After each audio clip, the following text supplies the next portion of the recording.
¿Qué tal, amigos, amigas? Bienvenidos a este espacio de entrevistas en Quito TV por Telesucesos Canal 29. Quito TV, el espacio de la ciudad. Tenemos la presencia el día de hoy del arquitecto Silverio Durán, él es presidente de la Cámara de la Construcción. Arquitecto, ¿cómo está? ¿Cómo ha pasado? Bien, muchas gracias y muy agradecido por la invitación. Bueno, vamos a empezar con temas referentes a la construcción, la Cámara de la Construcción. ¿Cómo analiza la Cámara de la Construcción el tema inmobiliario, el tema de la construcción? Hay una baja notable en el tema de la construcción. Hay una oferta grande de inmuebles, de bienes inmuebles, pero la demanda es muy baja. La ciudad se ha empapelado de arriendos, de sevendes, pero indudablemente hay una demanda muy baja y eso hace que se frene el tema de la construcción y que bajen los precios de esos departamentos que seguramente la gente los adquirió a precios muy altos, ahora han empezado a bajar. Sí, la verdad es esa.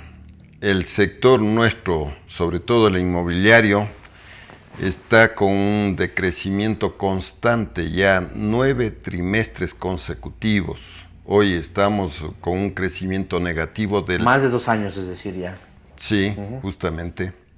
Estamos con un crecimiento negativo del menos 8.5%, que eso le da a uno la idea de la magnitud cómo estamos decreciendo y no tenemos todavía el viso para poder frenar ese decrecimiento. ¿Qué factores han sido incidentes en este tema para tener un crecimiento negativo? Bueno, empezando de una crisis regional que se produjo hace algunos años atrás, principalmente en el 2014, pero de ahí la acción del gobierno anterior fue uno de los factores que permitió que el sector en sí, el sector de la construcción, vaya decreciendo. Es más, en el 2015, en junio del 2015, se produjo la primera tentativa de aprobación, porque a la final se envió el proyecto de la ley de plusvalía y herencias. Acuérdese de eso, que eso fue un impacto negativo en toda la población. Hubo un impacto, lo sacaron despacito, bueno, no despacito, dijeron ya retiramos, y más vale despacito lo volvieron a ingresar. Pero claro, fue una mala decisión del gobierno, sabiendo la reacción que hubo del pueblo, o sea, del ciudadano, del común de los ciudadanos. Eso debía darles a ellos ya la idea de no intentar nuevamente con esta malhadada ley de plusvalía. Nosotros, al momento de que nos enteramos que esta ley nuevamente iba a ingresar a la asamblea, tuvimos la precaución de asistir a la asamblea para exponer nuestro criterio y decirles el por qué no debían seguir con el trámite de esta ley. Dimos nuestros argumentos, les explicamos el impacto negativo que se iba a producir, aparte de lo que ya venía produciéndose en el sector, pero lamentablemente ellos tenían la orden, parece, de dar trámite a una ley que ya estaba hecha por los políticos, no por los técnicos. Nosotros les explicamos que nosotros somos quienes debemos participar en la elaboración de una ley y esa ley debe tener el aporte técnico para que el impacto no sea negativo como lo es. Y eso debe entender el sector público. Hoy el presidente Lenín Moreno nos está entendiendo que el aporte del sector es importante en la elaboración de leyes. Y también entendió que esta ley de plusvalía expedida en diciembre de 2016 causó el efecto que hoy estamos lamentablemente sufriendo. Entonces, por eso decidió él poner dentro de las preguntas de la consulta la eliminación de esta ley, ¿no? La derogatoria de la ley de plusvalía. El sector de la construcción es una parte esencial, fundamental del aparato productivo de un país. El crearle leyes que van en contra de ese incentivo de la construcción indudablemente hace que se frene el tema constructivo, pero todo lo que gira alrededor de la construcción también se frena. Se frenan las personas que incluso dan de comer, que van llevando la comida a los restaurantes, la gente que le lleva en vianda a los maestros en la obra.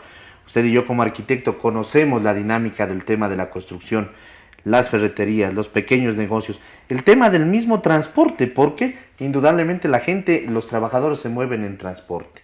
Entonces, la construcción es un punto fundamental del aparato productivo. Si se la frena y no se le da los incentivos correspondientes, fracasa el país, como estamos fracasando el aparato productivo. Tuvieron que pasar tantos asuntos, tantas cosas que realmente han preocupado a la ciudadanía y sobre todo al sector más pobre, que son parte de eso, son nuestros obreros de la construcción. Bien lo dice usted, el sector nuestro es un dinamizador de la economía, porque por cada puesto de trabajo en el sector directo de la construcción se generan de 2 a 3 trabajos en el resto de las actividades que son los conexos, son los industriales, los comerciantes, la parte financiera. Bien lo nota usted, inclusive el transporte, sí, la señora que les ofrece el alimento a los trabajadores. Hemos visto con mucha pena que muchos de nuestros trabajadores también se han dedicado a otra actividad, a la venta de jugos. Lamentablemente tenemos noticias que otros se han dedicado inclusive hasta la delincuencia por la falta de trabajo, por no tener que llevar un pan para su hogar. La alimentación le hace desesperar a la gente y al no tener fuentes de trabajo, que es lo que tienen que buscar la manera de llevar un alimento o un pan a su casa, ¿no es cierto? Y eso es lamentable decirlo. Dese cuenta que a partir del 2014, a finales del último trimestre del 2014, hasta el último trimestre del 2017 se han perdido ya cerca de 80,000 puestos de trabajo en el sector de la construcción, puestos directos. Si hacemos por 3 o 4 entre miembros de la familia y la gente que usted dice que se activa cada vez que está trabajando un trabajador de la construcción, estamos hablando de cerca de 300,000 personas que se quedaron en el aire. Sí, y tomando en cuenta los conexos, tomando en cuenta todo el resto de actividad que ha tenido, hemos visto que se han generado más de 500,000 puestos de trabajo. Eso no lo entendió el gobierno anterior, con esa mala experiencia lo está entendiendo el gobierno actual. Y hemos pedido que se nos dé la ayuda para que esto ya no siga en decrecimiento. Hemos estado conversando en los temas que son tan importantes. Sabemos que el gobierno está pasando una terrible iliquidez, pero ahí está el sector privado.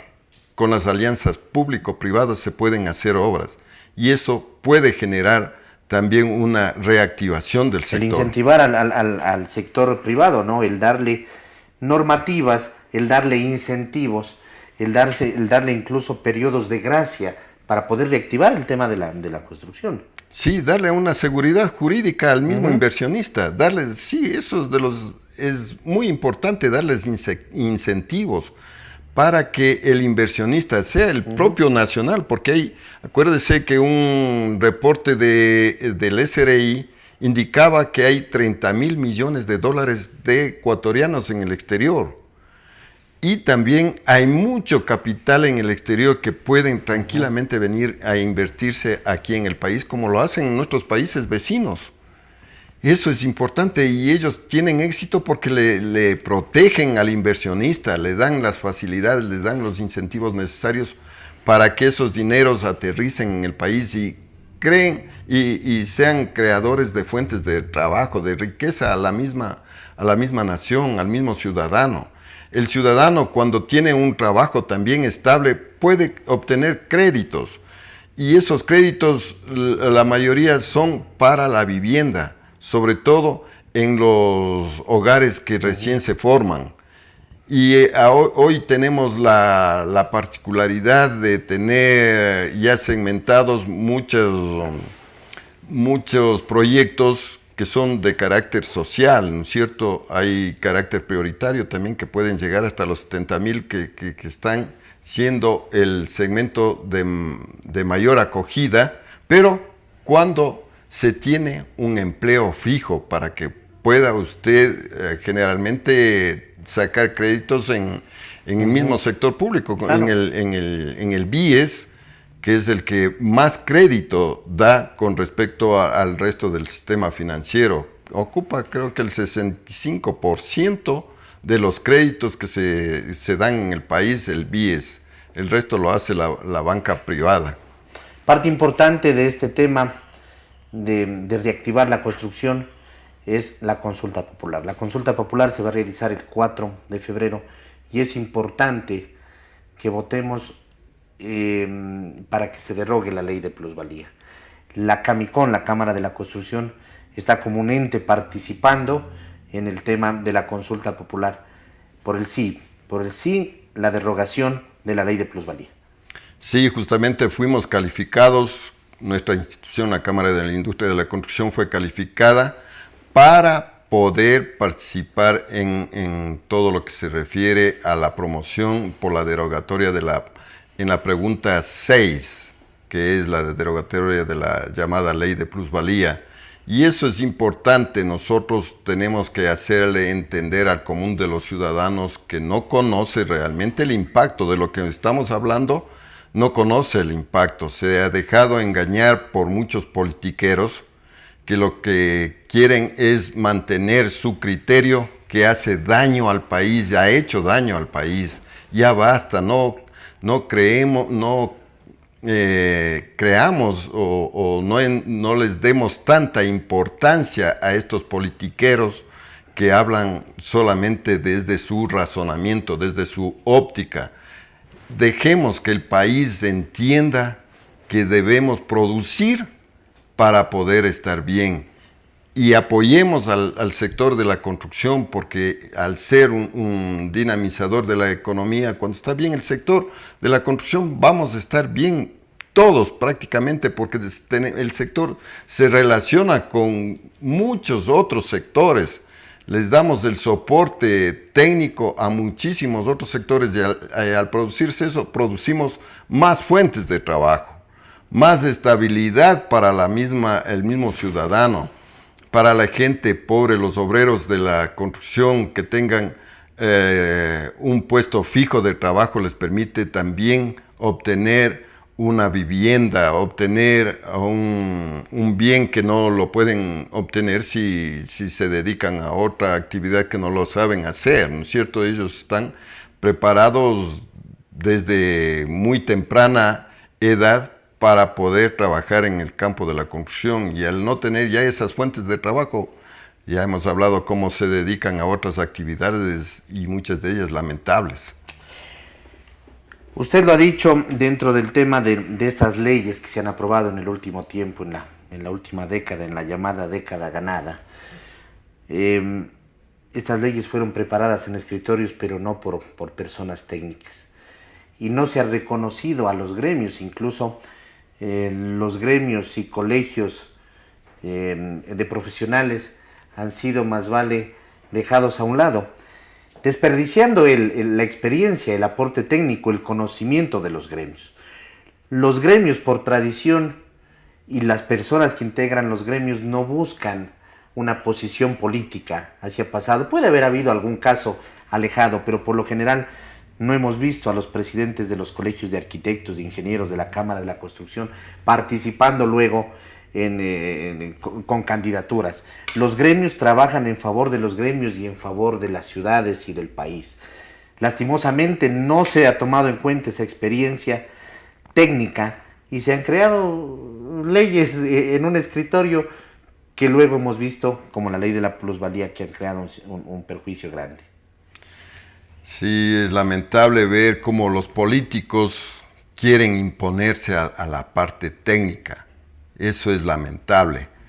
Los técnicos estamos para responder en la parte técnica, fuimos formados en la universidad, en la vida diaria, en el quehacer de nuestra actividad. Nos formamos para ser una persona netamente técnica. La parte política es indiferente hasta cierto punto. Todos somos políticos a la Pues final, tenemos pero una tendencia, una línea, digamos, pero claro, eso lo dejamos a un lado cuando tenemos que tratar temas exclusivamente de técnicos, y es por eso decía también que es importante cuando se vayan a crear o elaborar leyes que vayan dirigidas al sector de la construcción, lo hagan con nosotros para que sean de beneficio mutuo, para que sean de beneficio para todos, porque no se puede hacer una ley que sea de beneficio para uno en perjuicio de otro. Tenemos que hacer leyes que permitan el beneficio común, que sea todo el ciudadano que se beneficie de las leyes. Así tienen que entender los gobiernos, inclusive los gobiernos seccionales cuando van a promulgar ordenanzas. Eso también deben entender que nosotros somos los que vivimos el día a día en el quehacer nuestro. Entonces, para eso estamos nosotros con las puertas abiertas dentro de la Cámara de la Industria de la Construcción para que se apoyen en nosotros. Y así lo han entendido, el mismo alcalde lo ha entendido en el tema que están ahorita sufriendo el ciudadano en el pago desmesurado de los impuestos prediales. ¿Y por qué se ha dado eso? Simplemente porque los avalúos, al momento de hacer un avalúo catastral, no emplearon la técnica que corresponde, no emplearon el personal que corresponde para hacer eso. Entonces, pero el alcalde lo ha entendido así, y estuvimos conversando y estamos dando nuestro apoyo técnico. Y eso va a ser de beneficio para el ciudadano, no para el municipio, sino para el ciudadano. Justamente a ese tema quería llegar, y como Quito TV, el espacio de la ciudad, hablar de nuestra querida capital. Se dio el tema de un impuesto, de una alza exagerada en el tema del impuesto predial. El COTAD dice que los avalúos deben de irse igualando. Dice, y voy a leer textualmente lo que dice: sin perjuicio de las demás obligaciones de actualización, los gobiernos autónomos descentralizados, municipales y metropolitanos tienen la obligación de actualizar los avalúos a los predios a su cargo a un valor comprendido entre el 70% y el 100% del valor del avalúo comercial solicitado por la institución financiera para el otorgamiento del crédito. Los avalúos tienen que subir al valor real, eso lo dice el COTAD, pero inteligentemente ya se lo hizo en Quito en el 2015, ahora no se lo hizo, y lo acaba de hacer Guayaquil a través del alcalde Jaime Nebot. Se igualan los valores de avalúo, pero la carga impositiva no sube. Y no sube porque estamos en una crisis precisamente y necesitamos dinero para producir. Ahí fue, y ahí está el error, uno de los errores, porque ha habido error tras error en el tema del impuesto predial. Justamente, sí, la carga impositiva es uno de los factores que ha afectado tanto. Y al hacer un avalúo no netamente técnico, sino a lo mejor por premura, por falta de conocimiento, qué sé yo, pero eso, ¿quién ha resultado afectado? Es el ciudadano. Quizá el municipio pensó que con esas consideraciones el municipio iba a tener más ingresos, pero no midió realmente del impacto que eso producía. Hay casos que se han elevado hasta el 600%, casos reales que nosotros tenemos conocimiento, se han elevado hasta el 600%. ¿Por qué? Porque está mal hecho el avalúo. Entonces se refleja inmediatamente en el costo del impuesto predial.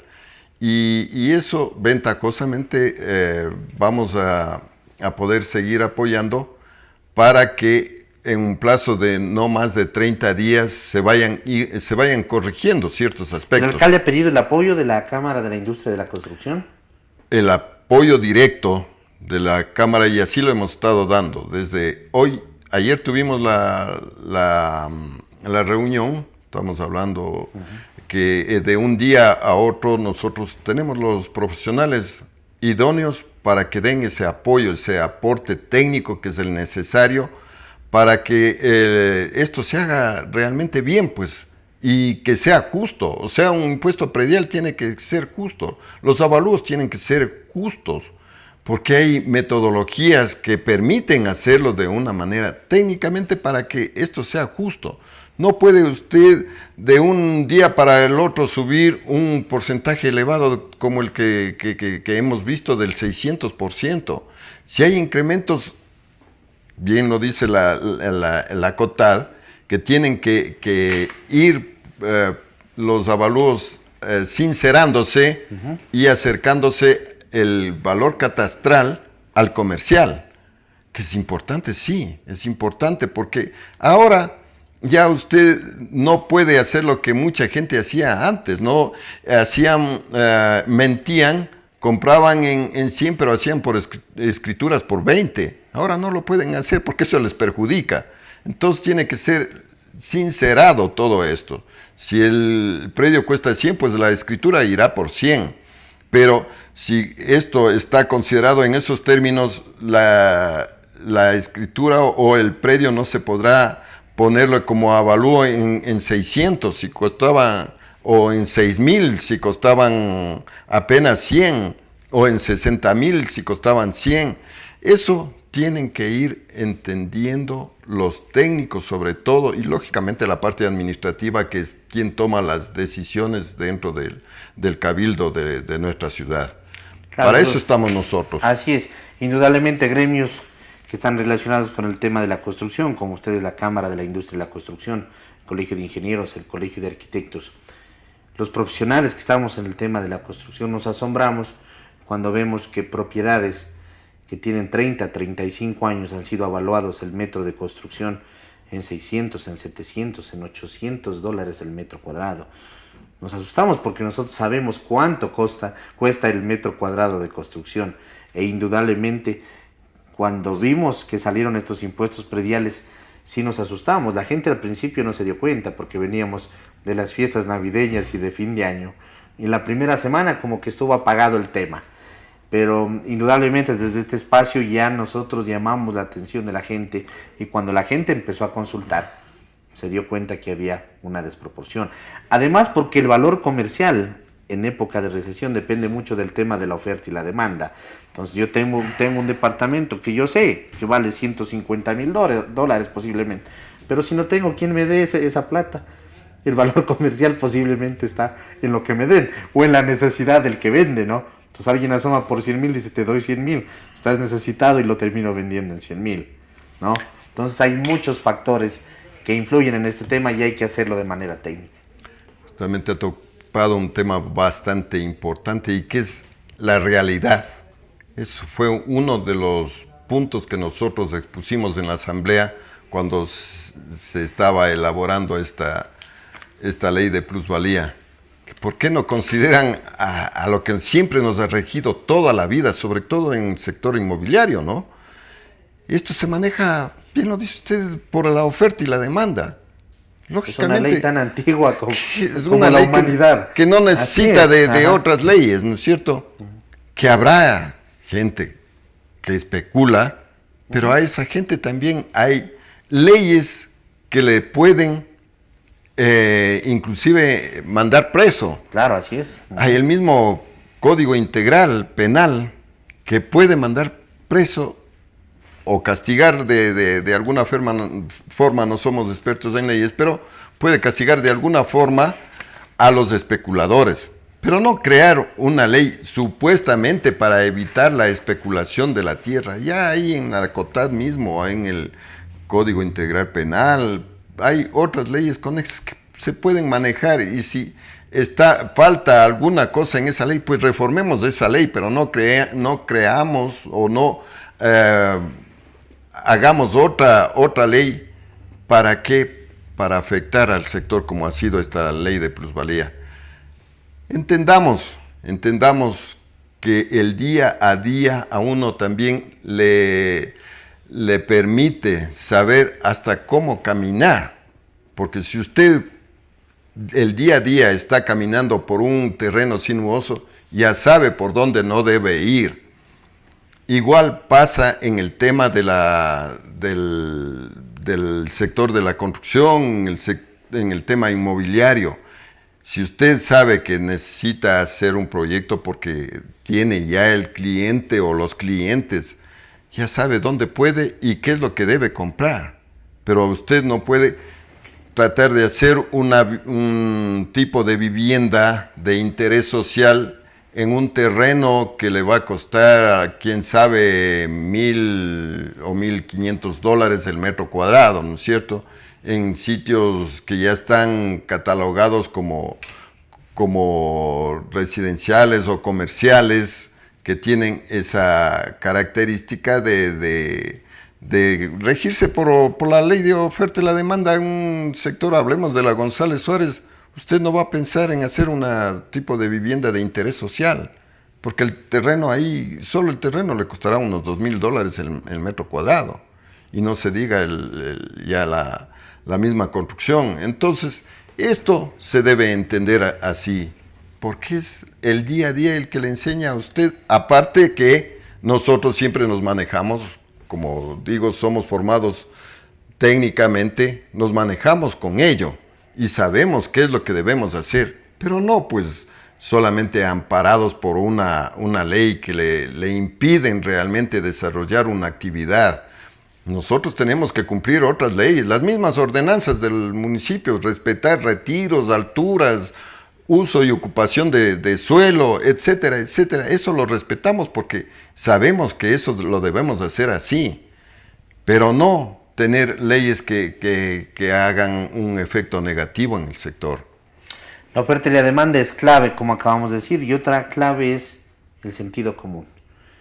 Y el sentido común nos dice que no ha sido bien utilizado en el tema de los impuestos prediales. Y lo digo esto porque incluso en la ordenanza que sacaron, que es la 197, dice cuyas medidas de compensación consisten en el aumento del tributo para los sectores de mayores ingresos, ¿no?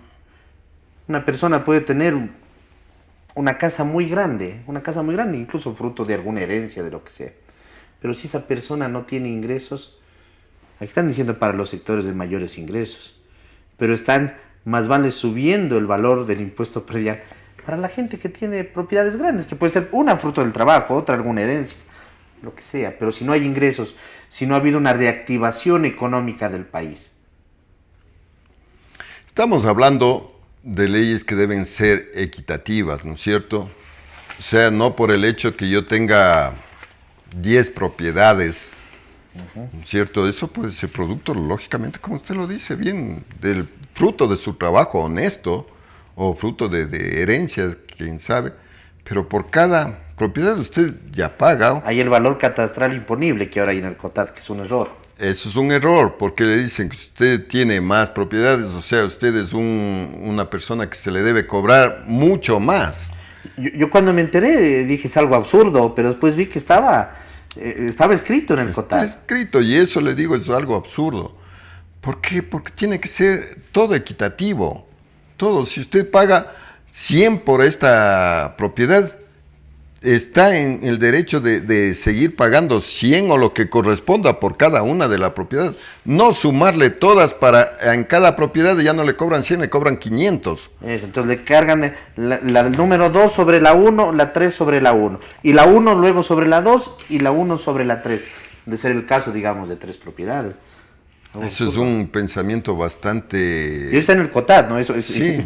Pero veamos quién hace ese tipo, o quién hizo ese tipo de leyes también, ¿cierto? Que piensan que el que tiene más es una persona indeseable a la final porque tengo que castigarle más en impuestos, en todo eso. Tenemos que ver que quien tiene más también produce más, da más fuentes de trabajo. Correcto. Y eso tenemos que ser conscientes, ver las cosas en su verdadera dimensión, no llevarnos de un pensamiento filosófico que en la actualidad ya no deberíamos tener, porque hay una realidad que se produce en el día a día. Quien trabaja más puede tener la oportunidad de superarse, pero hay muchas leyes que le impiden superarse mismo a la gente. Dice, ¿para qué voy a tener 2 casas? Porque por la una voy a pagar 100. Tengo 2 casas y ya me van a hacer pagar por cada una 500. Entonces, eso es crear incentivos, es permitirle a la gente que se supere. No, eso es retraerle. Pensemos de una manera real y positiva. Pensemos que quien se esfuerza más tiene derecho a Más vale eso más. puede llevar a otros temas de delito, porque la gente pues si me voy a comprar otra casa, pero voy a buscar a nombre de quién poner y caemos en el tema del testaferrismo. Claro, y hay otras ¿No? cosas, hay otras leyes como la ley esta mismo de la reactivación económica, donde ahora usted y eso corresponde a nuestro sector, si usted contrata una obra con el Estado, ahora tiene que obligatoriamente crear una página web para ahí declarar todo el manejo de su dinero en todo el proceso constructivo de la obra.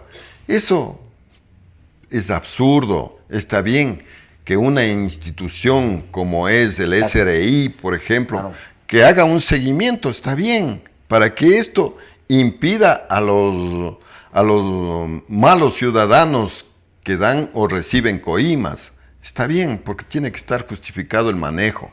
Pero a una entidad, ahora le piden que sean esa información no puede ser pública. pública, indudablemente, eso no puede Las ser. entidades públicas está bien, porque están nuestros recursos públicos. Pero ¿a quién corresponde entidades privadas, exclusivamente? El SRI, el mismo Ministerio de Economía podría ser. Pero ¿para qué al resto? ¿Para qué al público? Para que usted piensen que si usted tiene un contrato de 10 millones, esos 10 millones le van a decir que le pertenecen a usted y la delincuencia le va a perseguir a usted, pues pensando que ese dinero es suyo y que de ahí pueden conseguir una tajada.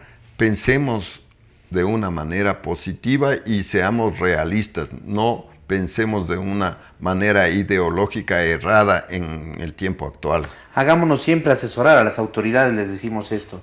Existen el tema técnico que ya lo hemos hablado, existe personal muy calificado en la ciudad, existe personal muy calificado en el país. No hay por qué cerrar los ojos a los gremios, no hay por qué cerrar los ojos a los profesionales. Y esto lo digo porque incluso en la elaboración de esta ordenanza fue aprobada por unanimidad por el Consejo. O sea, el alcalde más los 20 concejales aprobaron por unanimidad una ordenanza que el 1 de enero, cuando salieron los impuestos prediales, nos dimos cuenta del disparate que era. Justamente porque no se maneja técnicamente y no se hacen asesorar, pues para eso estamos los gremios, para eso está la Cámara de la Industria de la Construcción. Siempre les hemos dicho, les hemos puesto a la orden nuestros profesionales, nuestros conocimientos, nuestro aporte técnico, que es importante. De hecho, muchas entidades se han hecho, entre comillas, ayudar, o sea, han permitido que nosotros les demos el aporte técnico. Eso también lo estamos haciendo con el plan Casa para Todos, que es importante que el señor presidente sepa, y a él mismo le hemos dicho, que estamos aportando. Ahí se han abierto las puertas. Justamente, sí. Pero en otras entidades no se abren las puertas, no hay la apertura necesaria. Son pocas, ¿no? Por ejemplo, el MIPRO, el Ministerio de la Producción, de la Industria de la Producción, ellos también han entendido y han recibido nuestro aporte. El MIDUBI, todos ellos están abiertos porque entienden que nosotros somos los que mayor aporte técnico les podemos dar a estas instituciones y en beneficio siempre del ciudadano, no del gobierno, no de los gobiernos seccionales, sino del ciudadano. Para eso debemos tender todos, para que sea de beneficio al ciudadano. La Cámara de la Industria de la Construcción está participando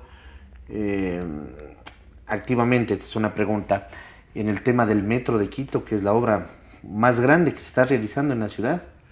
Nosotros hemos hecho ya unas visitas en la parte que nos correspondía, en la parte, digamos, de la estructura mismo del túnel, que es lo que hemos tenido la oportunidad de visitarlo.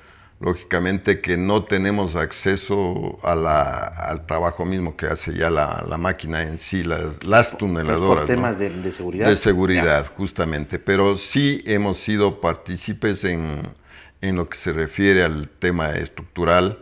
Estamos propendiendo, y eso esperamos que se nos dé la apertura, para que esa tecnología empleada en la construcción del metro se quede aquí en el país. Es importante que se quede esa tecnología, el conocimiento, y les hemos propuesto hacer un posgrado con esa ttecnología. Posgrado para nuestros socios principalmente, para nuestro sector profesional de la construcción, que nos permitan hacer ese posgrado, pero ¿quiénes van a ser los indicados o los capacitadores para dar este posgrado? Son los mismos profesionales que participan y han participado tanto en los estudios como en la ejecución. Ellos van a ser los que nos den la tecnología para hacer este posgrado, que es importantísimo. Es importante eso, pero qué bueno que ustedes estén participando como vedores. El metro se lo está realizando. Podemos diferir y tener diversos puntos de vista en que si se debía de hacer o no, pero indudablemente ya tiene un avance de un 40%, y ahora lo que hay que rogar es que se termine, porque ya se ha invertido bastante plata ahí. Hay que entender, la ciudadanía, que el metro no es la solución para el transporte, es una parte de un sistema. Eso tiene que funcionar como un sistema, con sus ejes transversales, con otros ejes longitudinales, con frecuencias, con paradas debidamente establecidas, para que funcione, pero es parte de un sistema. Los 2 primeros meses, como noveleros que somos, seguramente el metro será a full. Y estaremos preguntando, oye, ¿ya te hiciste en el metro? No, pero lo entendible es, para que eso siempre esté funcionando a su máxima capacidad, porque es una inversión fuerte, es que todo el sistema esté funcionando bien. Parte de nuestros socios son entendidos en movilidad, son técnicos en movilidad. Se les ha dado al municipio mismo, en la administración anterior a la actual, se les ha dado algunos conceptos que les hubieran permitido tomar otras decisiones. Inclusive, ya cuando dijeron que el metro va porque era una decisión entre el alcalde anterior Barrera y el presidente anterior Era una Correa. obra emblemática. Era digamos, una obra que debía hacerse. Entonces nosotros, inclusive con datos técnicos preparados por un profesional socio de la Cámara de la Industria de la Construcción, les dio una alternativa de trazado para que el metro, con el mismo presupuesto que tiene, podía salir de Quitumbe y llegar a Carapungo, sin necesidad de incrementar costos, sino con una diferenciación de un trazado y con la característica que un tramo iba a ser sobre superficie y se ahorraba muchísimo dinero. Entonces ese dinero ahorrado aquí en ese tramo se lo trasladaba a la prolongación de la última parada, que es en el Labrador, hasta Carapungo. Pero no nos dieron... Que es la observación que yo le decía al gerente de Metro de Quito, Mauricio Anderson, porque yo le decía que cómo justifica este trazado, y él me decía que donde está el trazado es donde se da la mayoría de actividades económicas, financieras, administrativas, bancarias de la ciudad. Sí, pero la gente que viene a hacer esas actividades viene desde zonas extremas de la ciudad. ¿Y cómo van a hacer para llegar primero a ese eje articulador que es el metro? Entonces, qué bueno que hubiera sido de que ese metro parta desde Quitumbe y llegue hasta Calderón y Carapungo, donde existen masas de gente importantes, y que es la gente que por lo general no tiene un transporte privado y los que se están movilizando en transporte público. Solo en la zona de Calderón, Carapungo, Marianitas, etcétera, hay un potencial de más de 300,000 usuarios del metro. Tenía también, de acuerdo a este trazado, tenía una parada que se le hacía en la Ofelia, que también recoge el otro sector del noroccidente. Claro, todo lo que viene del Pisulino, la Pulina, todo el Jaime Roldós, etcétera, etcétera. Todos esos barrios pudieron haber sido servidos directamente. Inclusive, en ese trazado se contemplaba no utilizarla al centro histórico como una estación, sino tenía un desvío que se lo podía hacer por el playón de la Marín, y había, todo estaba previsto técnicamente para que funcione así. Y lo que están haciendo ahora para que la gente que viene del valle, sobre todo de los Chillos, que tienen como punto de encuentro el playón de la Marín, ese podía cogerlo directamente. Ahora, ¿qué es lo que están haciendo? Los que vienen ahí les van a transportar en otro tipo de vehículo para que cojan en la estación de San Francisco, o a su vez en la estación de la Alameda o del Ejido, que eso es no vamos a discutir porque las cosas están dadas ya así, pero había alternativas que se las hizo conocer a tiempo, se hizo exposiciones a los mismos concejales, se les hizo exposiciones sobre este nuevo trazado, teniendo estas consideraciones. No sabemos por qué no hicieron caso. Ahora lo que hay que pedir es que ya, en este año ya deberían de estar organizadas las frecuencias, las rutas transversales y otras longitudinales que se acoplen a ese sistema del metro. No puede seguir pasando en la misma ruta del metro otro tipo de transporte público, sino que ese transporte público tiene que ser redireccionado, ¿no?, en sentido transversal o en otro sentido longitudinal, pero armar toda una malla. En los planos se ve bonito un sistema, ¿no? Se ve cómo debe de trabajar, uno se determina las frecuencias y nosotros como arquitectos y urbanistas lo hemos hecho. Pero otra cosa es la puesta en práctica, y esa puesta en práctica ya tiene que ser, sobre todo porque el sector del transporte es un sector muy delicado, es un sector que está en constante confrontación con el municipio y con la ciudadanía. Entonces, hay que hacerlo ya desde ahora, ya indicarles cuáles van a ser esas frecuencias, esas rutas que tienen que cubrir las operadoras de transporte.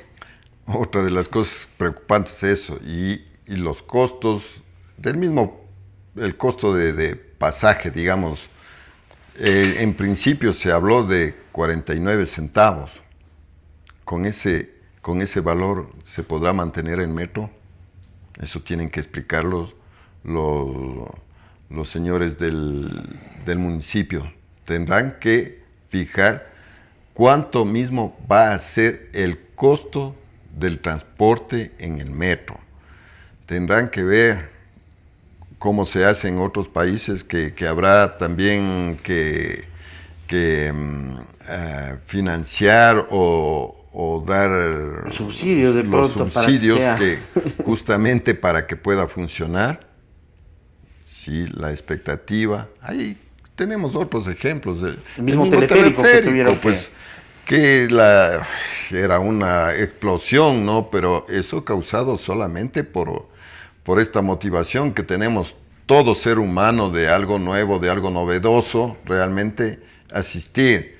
Pero se acabó la euforia porque ya conocimos, vimos y se acabó. Cuando el metro comience a funcionar, bien lo dijo usted, habrá la euforia, pero cuando le digan que el pasaje le cuesta sobre $1, poniendo un ejemplo nada más, no sabemos exactamente cuánto será el valor real del pasaje, la gente no va a utilizar. ¿Y qué dejará de funcionar el metro? ¿Qué alternativas tendrá el municipio? No lo sabemos. Tenemos que dialogar con ellos, tenemos que ver qué alternativas o qué es lo que tienen ya programado, que es tan importante. Si todo esto es cuestión de una planificación que suponemos tuvieron en cuenta ya eso dentro de todo lo que es la consultoría que se hizo para el funcionamiento del metro. Tenemos que seguir insistiendo que se sincericen en esos temas, el municipio sobre todo. Claro, tenemos que conocer al detalle cómo va a funcionar, sobre todo los profesionales de la construcción, los gremios, para nosotros también poder comunicar a la ciudadanía de qué se trata o poder hacer observaciones para tomar correctivos. Creo que muchas cosas estamos a tiempo de corregirlas. En el trazado del metro ya no podemos hacer nada, ya se ha avanzado bastante, se ha avanzado con las paradas, incluso con los huecos de las paradas, y las tuneladoras ya van conectando de a poco esas paradas, pero podemos hacer mucho y podemos colaborar con la ciudad ayudando a tener un verdadero sistema de transporte. El sistema integrado con transporte público, con transporte, incluso el tema de los taxis, todos deben de estar organizados en el tema para que el sistema funcione de la mejor manera. Las grandes metrópolis, todas tienen tráfico. Lo que necesitamos es un poco más de fluidez, ¿no?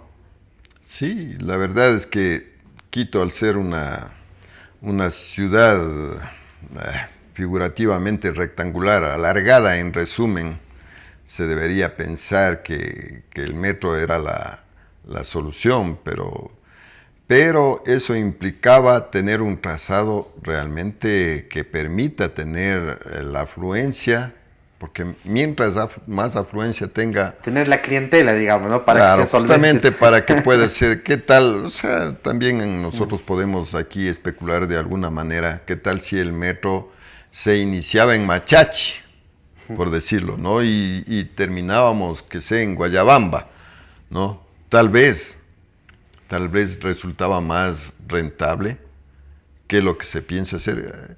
Veamos solamente las estadísticas, cómo ha sido el crecimiento de la ciudad. Entonces, eso le da la idea que en los últimos 30 años hemos tenido realmente una explosión demográfica y hemos tenido un crecimiento real en todo lo que es en la parte urbana, ¿no es cierto? Que quizá en los próximos 30 años a lo mejor estemos hablando de una ciudad que va de los sitios que le digo, quizá de Machachi hasta Guayabamba, ya y sea con una estos sola brazos ciudad. de Cumbayá y el brazo de los Chillos que desbordan hacia el oriente. Claro, pero ahí ya serían los ejes transversales, también serían los que den aporte, ¿no es cierto?, para que esto funcione. Los estudios tienen que hacerse pensando en eso, suponemos que debieron haberse hecho pensando en eso, ¿no?, en lo que puede suceder en el lapso del tiempo que estamos hablando. Bueno, veamos qué pasa con la ciudad y en este año, que va a ser un año electoral, ¿no? Las elecciones, la campaña se ha anticipado con tanto tiempo. Yo no recuerdo que un año y medio antes de lo que sean las elecciones, porque esto ya se viene hablando del tema de la alcaldía de Quito, sobre todo desde agosto, septiembre del año pasado.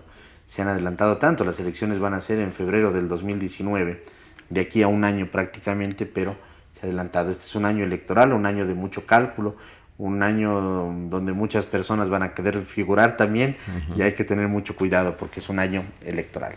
Ojalá nos manejemos dentro de la práctica. La técnica lo dice mucho, pero la práctica dice más. O sea, tiene un abanico mayor la práctica. Y eso deben entender los políticos. Hablar dentro de lo que es lo práctico. No en lo teórico, en lo supuesto, en los ofrecimientos falsos que a la final no llevan a nada más a una confusión del electorado. Eso debemos seguir, y eso lo hablo como ciudadano, no como presidente de la Cámara de la Industria de la Construcción, como ciudadano. Debemos pedirles a los políticos que se centren a decir lo que pueden hacer, más no lo que ellos como ideología lo podrían pensar hacer. Lo que se limiten, como el común de los ciudadanos hemos dicho, es tirar los pies hasta donde le den las sábanas y no crear falsas expectativas para tener los problemas que ya por muchos años los hemos tenido aquí en el país. Y para poderlo hacer hay que rodearse de la gente que lo puede hacer. Hay que rodearse de personas técnicas. Va a ser muy difícil que encontremos un político, un líder que conozca de muchos temas. En el caso de la ciudad, que conozcan, por ejemplo, de temas de urbanismo. Pero hay que rodearse de la gente calificada, que sí la hay, vuelvo a repetir, lo dije hace un momento. Hay gente muy calificada en la ciudad. Hay gente que está en la práctica diaria, que eso es muy esencial, y que puede ayudar a que esta ciudad camine. Esta ciudad debe de caminar y tiene que ser una ciudad bonita además. Sí, para eso estamos nosotros, repito una vez más, abiertos. Nosotros como Cámara de la Industria de la Construcción albergamos arquitectos, ingenieros en sus diferentes ramas dedicados a la construcción. Estoy hablando de ingenieros eléctricos, mecánicos, electromecánicos, etcétera, y de empresas que están también dedicadas a la producción, o sea, la parte industrial, la parte de comercialización, la parte de financiamiento. Muchas empresas son socias de la Cámara de la Industria de la Construcción que pueden dar el aporte, el soporte para muchos temas, sea en el campo de ciudad o en el campo nacional.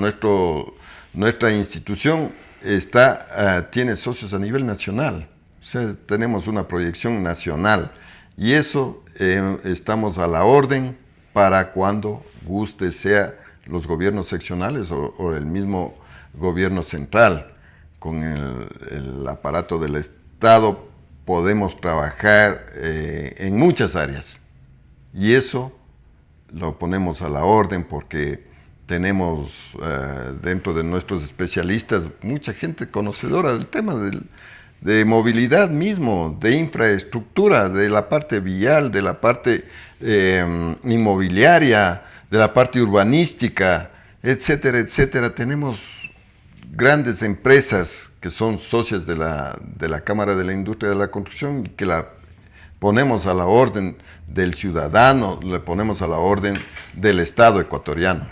Importante, y hacemos el llamado a los posibles candidatos a que cuando ya estén de candidatos nos indiquen cuál va a ser su equipo de trabajo. Muy importante conocer temas de construcción, en temas de salud, en temas de transporte, en muchos temas que existen en la ciudad. Que exista gente catalogada, que exista gente calificada, que lo hay y que lo ha habido en varias administraciones municipales y las cosas van a salir de la mejor manera. Arquitecto, queremos agradecerle por haber estado aquí. Le seguiremos invitando porque es importante seguir hablando de la construcción, seguir hablando de ciudad y de las políticas que se deben de llevar a cabo para reactivar la construcción. Muy importante el tema de la derogatoria de la ley de plusvalía. Eso está en la pregunta 6 de la consulta. La Camicón, la Cámara de la Industria de la Construcción, ha sido calificada para que se dé el voto sí por la derogatoria de esa ley de plusvalía. Sí, justamente, y para mí un honor como presidente de la Cámara de la Industria de la Construcción estar en este programa. Creo que es netamente técnico y eso es lo importante. Hemos sido calificados, sí, en realidad por el Consejo Nacional Electoral para que hagamos la campaña a favor del sí en la sexta pregunta de la consulta popular. Estamos invitando a que todos entendamos que con esa derogatoria vamos a tener mejores días en nuestro sector y el ciudadano en común, digamos, va a tener la oportunidad de que el sector vuelva a generar más puestos de trabajo. Esa es la idea que nosotros tenemos y que vamos a seguir luchando fuera de lo que resulte la campaña o los resultados finales que se tengan luego de la consulta. Vamos a seguir luchando para que nuestro sector siga siendo el dinamizador de la economía nacional. Arquitecto, muchas gracias por haber estado aquí. Gracias a ustedes. Amigos, el arquitecto Silverio Durán, presidente de la Cámara de la Industria de la Construcción, hablando de varios temas, impuestos prediales, hablando de la ciudad, hablando de los gremios profesionales y hemos hablado de este tema, de la ley de plusvalía, que también tiene que ser derogada en la consulta popular. Hasta la próxima, amigos, que pasen bien, felicidades.